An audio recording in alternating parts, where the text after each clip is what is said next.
Fred, thank you so much for giving us your time after what I imagine was at times stressful, but at times it looked very much under control. At the end of the day, it's a race win in Monaco. How good does it feel?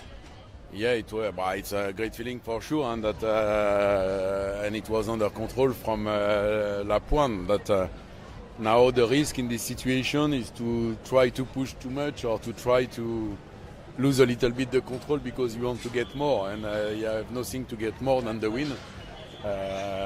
The drivers, couple of times, they asked to push a little bit more, but we try to slow them down a little bit. And even for Carlos, it was even probably more difficult because he has to manage the gap with Piastri and the gap with Russell and so. And but at the end, it's.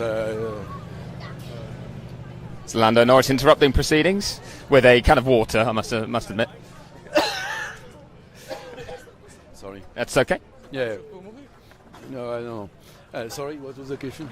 You were explaining about the drivers and managing the gap, but did it feel all under control and calm from your point of view? Yeah, it was under control. The potential risk would have been to push too much and to create a gap with the behind to allow Norris to take the safety car in case of to take a pit stop in case of safety car.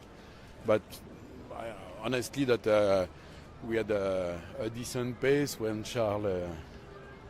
He didn't push the last lap, but when he started to put a bit more pressure, he improved the pace by 2 seconds. That I think we had a margin.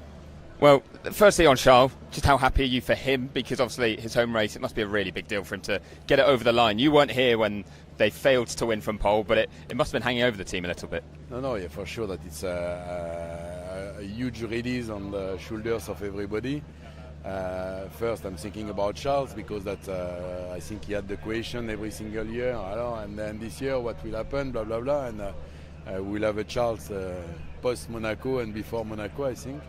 But honestly, also it's good for the team because that they are pushing like hell. That at the factory, we don't have to forget the guy at the factory, and they did a mega good job.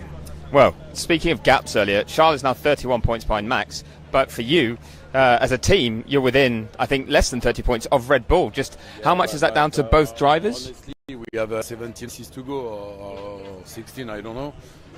The most important is to think about the next one, not to think about the championship, that we have a long way to go, and we have to stay calm. You're in the fight though, aren't you?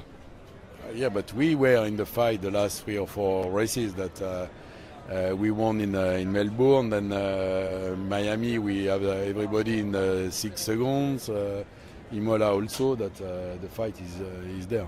But both drivers scoring, that's key, isn't it? Carlos today too, which nearly didn't happen. But Carlos did a mega good job, and he had a tricky position because we were asking him to push, to slow down, to push, to slow down, and he did it fantastically. It's brilliant stuff. Thank you very much.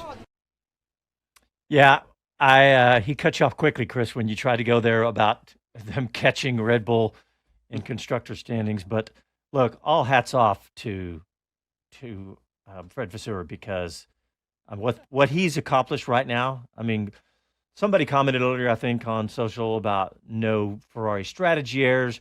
I mean, that used to be just every weekend, and that's been eliminated. The team is great. They've got Lewis Hamilton on the way. Who knows who else? I won't even say the word. So it's really all smiles at Ferrari. All right, guys, let's get our last break in, and we got some good stuff. We're going to talk Andretti after the break.